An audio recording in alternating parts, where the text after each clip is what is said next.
Hi, my name is Andrea Kane, and I am your instructor for HSC 114 Medical Terminology. This is a syllabus review video. It's a chance for us to make sure that we start out on the same page in this course for spring 2021. If you wanted to follow along or you want to check in afterwards, I am in Brightspace and I have clicked on the syllabus tab here, and that's what brings up the syllabus. So we'll go through that. This is an online course. There is instructor information for me here. The best way to contact me is through NICC email. I check my phone and my computer multiple times a day, usually 7 days a week. So I try and get back to people as quickly as possible. I used to have an office in Max Clark, but they're doing renovations on the Calmar campus to the Max Clark building. So it'll probably be 2022 before I get back there. In the meantime, the best way to reach me outside of email is through Zoom office hours if we need to get together. Those are online through Zoom. They're Tuesdays from 9 to noon and Thursdays from 6:30 to 9:30 p.m. And the way that you can contact me through those is if you go to Content and click on Content. Might take a minute here. My connection's been crazy today. Come down here on the side and choose Course Materials. And under Course Materials is Zoom office hours information. If you click on this, it brings open a page that has the office hour links and numbers. You can see on Tuesday mornings, 9 to noon. These are all the dates that I will be available. Here is the Zoom link and password and how you can join by phone. And then there's the same information for Thursday evening hours from 6:30 to 9:30.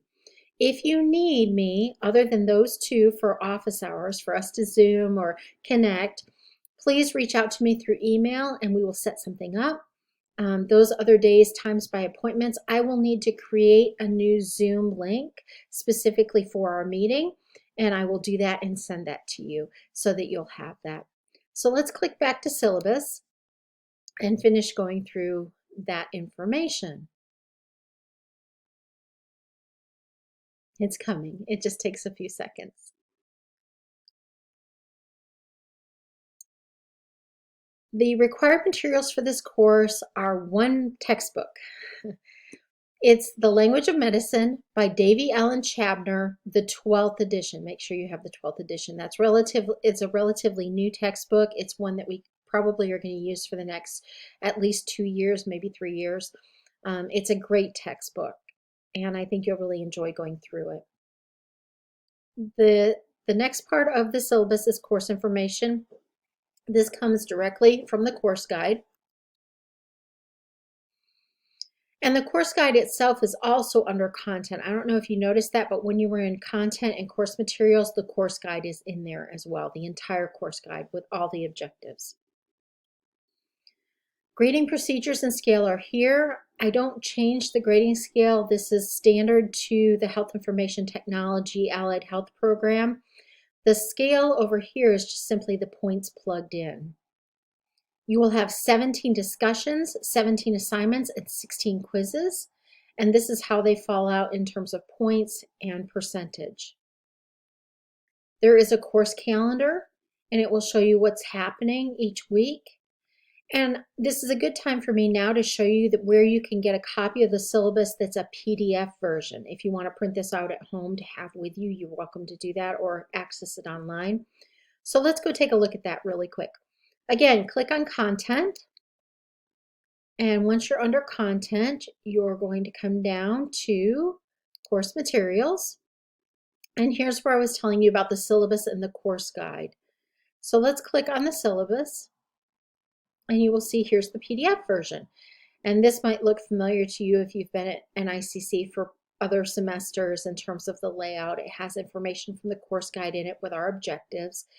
And then it goes through and talks about required materials again, methods of delivery, the grading system. So again, you can see how this works out. The information, the course calendar, course policies, This gets into a lot more detail than the online syllabus, so if you really want to get into that, you can. I'm just showing it to you so that you know it's available to you and you're able to follow it. So this is what I was talking about in terms of the course calendar. It goes week by week. You can see these are 2 weeks in here. You can see what we're going to be doing, what chapters in the textbook we'll be covering, what kind of point values for each activity that's going to be happening, and then the course objectives, the unit objectives, and what our common learning outcome is, which is critical thinking. So you have this here for all the weeks of the class, and you're able to go through and view it at any time. Or if you have the ability to print it out at home and want to do that, you can do that as well. So let me click back to the syllabus tab. And under there, we were down to, we just finished course calendar, so now we're into course feedback. Your feedback is very important. Please make sure that you take advantage of every opportunity to give feedback, because that's how we improve, not only as a college, but me as an instructor and the course itself. Assessment, we all get assessed. You get assessed, I get assessed. Hopefully that helps us improve. There's an idea assessment at the end of each course, at the end of each semester, that comes out from Kelly Kramer. Please make sure that you take that. That is a way that the college measures our students' learning. What are they learning? How are they learning it? And we're able to compare and see if the changes we're making are effective. So again, feedback and assessment are so important. Please take every opportunity to give us that. We want to improve. Some course policies, attendance, and academic engagement. This information is standard to all NICC policies, or I'm sorry, all NIC courses. So this should be familiar to you. Also, there is some information about this in the PDF version of the syllabus. Same with academic dishonesty. I'm not going to linger on this, because my hope and my trust in you is that you will be academically honest. These courses, and being someone who is taking courses, we expect integrity, and we know that you're capable of that. And so I'm not going to linger, just to say, please be academically honest. Late work. I'm going to pause here for a minute. Late work. As an instructor, I have to confess, I hate late work. I hate it. But I also, as an individual person, know that there are times when it's going to happen and when we all need grace and mercy. When I was working on my master's degree, I had several things happen in my life that were unplanned, unexpected, and they kind of knocked me off my feet. And I found myself falling behind with my assignments, and I had some professors who were very gracious with me and allowed me to catch my work up. And I've never forgotten that, and I want to extend that to you. If something happens in your life, you're knocked sideways, you're not able to complete things on time, I have built into the class ways that you can get those things caught up, because I want you to succeed. And that is a part of this. Now, having said that, my hope is, unless you have something that knocks you off your feet, that you are consistent in getting things in on time, because that is an important life skill to have. And it's also important for us to keep the class functioning, especially when it comes to discussions. And speaking of discussions, I do not accept them late. I may have in the past, but I am not currently or in the future. So discussions happen when they happen during that week, and your post needs to be in, as well as your replies to others. And the reason for this is after that deadline finishes, if you post something, no one else really goes back and reads it. And if you post to someone else's reply, they don't see it either. It doesn't keep the discussion moving. And so that's why late discussion posts and replies really aren't of value. It's only valuable within the week of the course where it's required. So I will not accept late discussions. If they're not done, they're not done, and they'll be graded accordingly. Now, let's talk about assignments and quizzes. Assignments and quizzes, I do accept being late, up to the last day to submit coursework, which is May 13th at 11:30 p.m. That is the very last day and time I will accept anything late. because I have to turn in your final grades to the registrar on May 14th. So May 13th at 11:30 p.m., that is the very last day to submit anything for it to be included in your final grade. But again, even though it'll show up as being submitted late, you do have the opportunity to do assignments and quizzes late when you have those extenuating circumstances. Missing assignments, something to know here is that the week closes on Mondays at 11:30 p.m. So it starts on a Tuesday, ends on a Monday. I try and grade Tuesdays, Wednesdays, Thursdays so that everything is caught up. So let's say you miss a deadline on an assignment and it's now Tuesday, Wednesday, Thursday. I'm probably going to grade that assignment as a 0 because it wasn't present. And if you turn it in on Friday or Saturday, I will go back and grade it and it will update your score, but it may not happen until the next week. And that 0 will be there until I get that grading current. So just so you understand, you may be planning to turn in something late, or circumstances may happen where you turn in something late, but until I receive it, I've scored it a 0 so that I can keep things current. Just so you know. Also, I wanted to point out to you, it's your responsibility to monitor your grades to make sure they reflect the work you completed and submitted in a timely manner. Sometimes I've had students come back to me and say, I thought I submitted that. If I didn't receive it,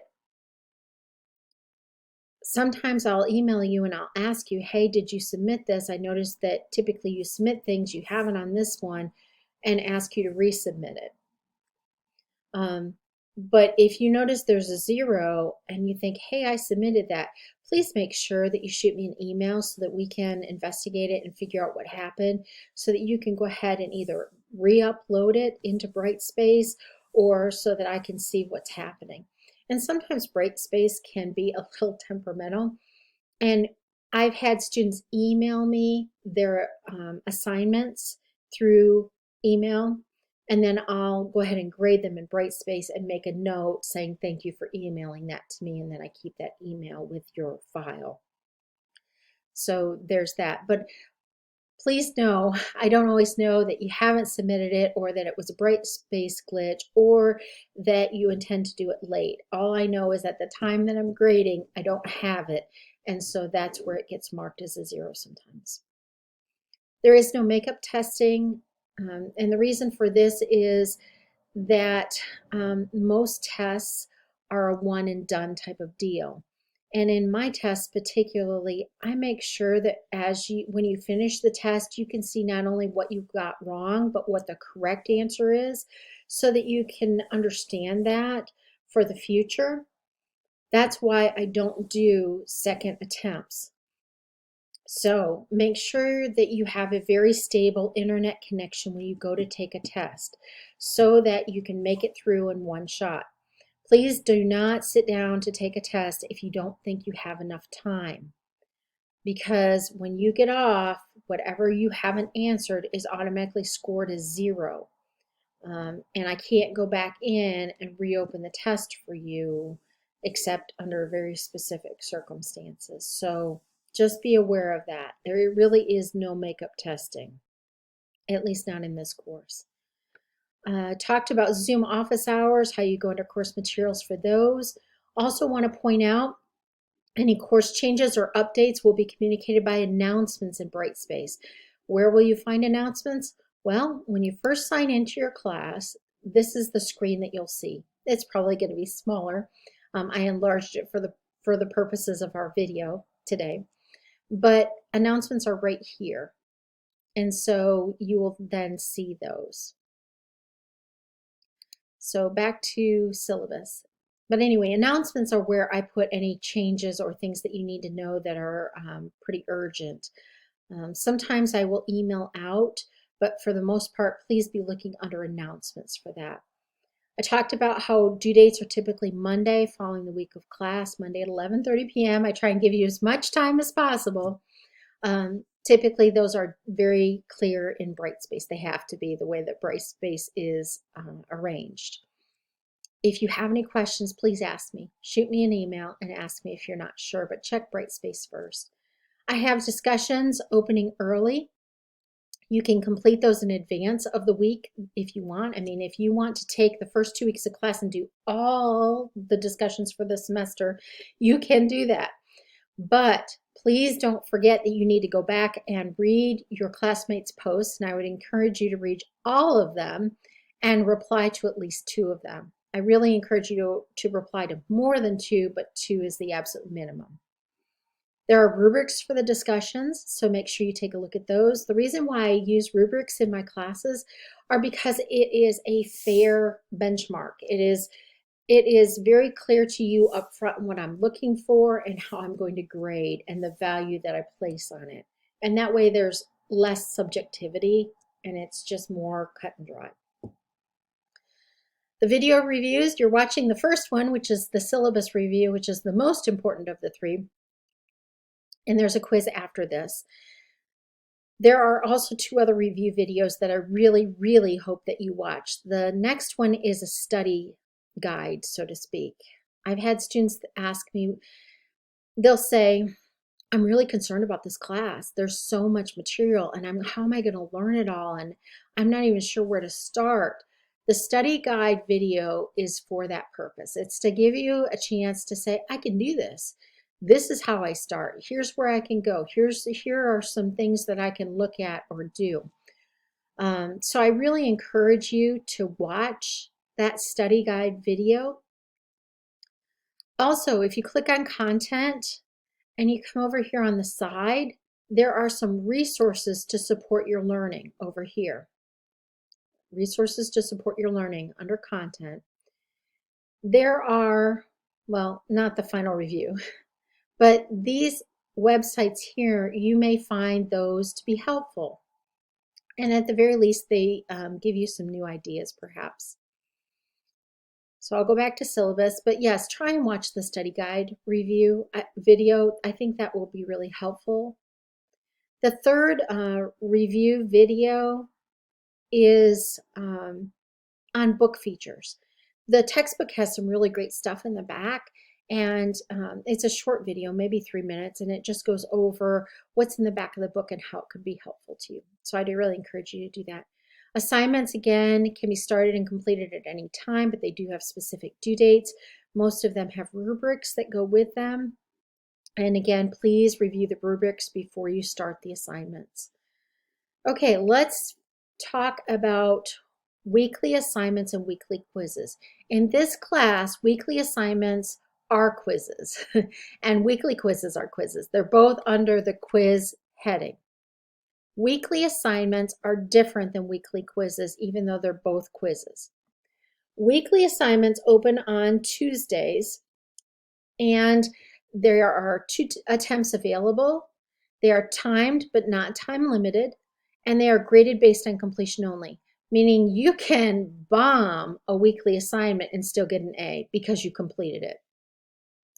The goal or the purpose behind the weekly assignment is to show you the areas you need to focus your studying on before you take the weekly quiz. Because the weekly quiz opens on Thursdays, is 1 attempt only, it is time limited, and it's graded based on your correct answers only. And that is to demonstrate your proficiency with the materials you learned that week. So please make note of the differences between those 2. I usually turn whatever your score is on the weekly assignment into the 30 points or the A when I do my grading on Tuesdays, Wednesdays, Thursdays. So don't be surprised if you see that happening or you haven't yet seen that happen. But when I grade, that's when it happens. That's when I update and turn whatever your weekly assignment score was into 30 points, which is an A. All right, let's move on to classroom conduct really quickly. I think you all know this, but it's really important that we respect the rights, dignity, worth, and freedom of everyone. And I'd like to come back to the word respect. We don't have to agree. We are probably not going to agree on everything, and that's perfectly fine, but we need to be very respectful in how we communicate and in what we communicate. So I would ask you to make sure, especially when we're talking about discussion posts and replies to peers discussion posts and things like that, read what you have written at least twice before you click post or save or send or whatever.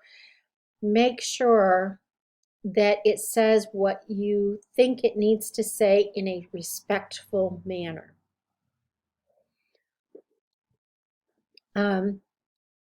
That's just so important. Double check your work before you submit it and just read through it again. Make sure it's professional. Make sure it's respectful. Those are the two things I would ask of you.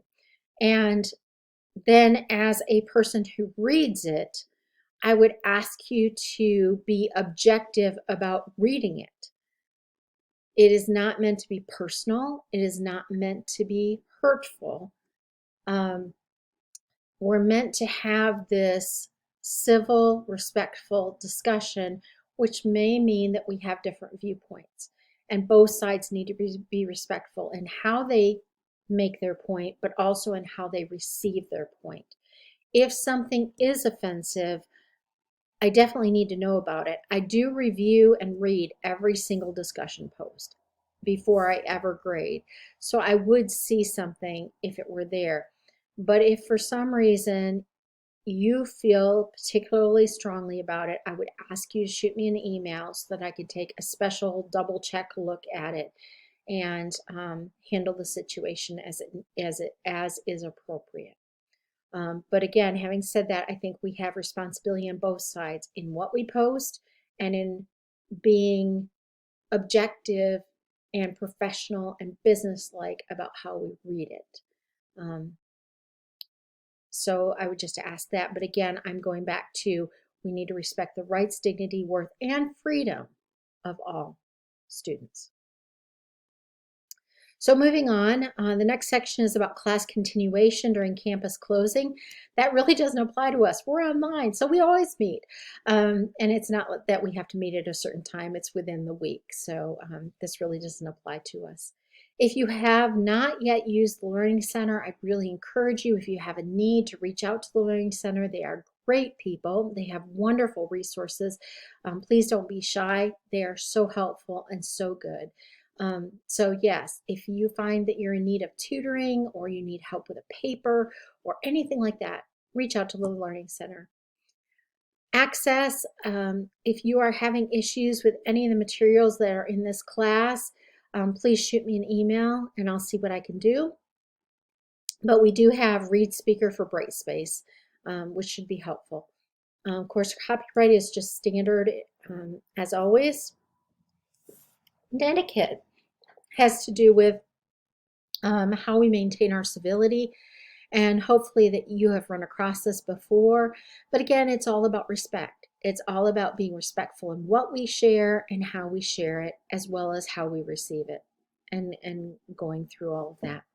Accommodations, if you have an accommodation, I really need to know about it so I can support and encourage you and make sure that this course is accommodated to you. So privately shoot me an email and I will do whatever I can to work with you and Anna or Adam, whoever is advocating for you.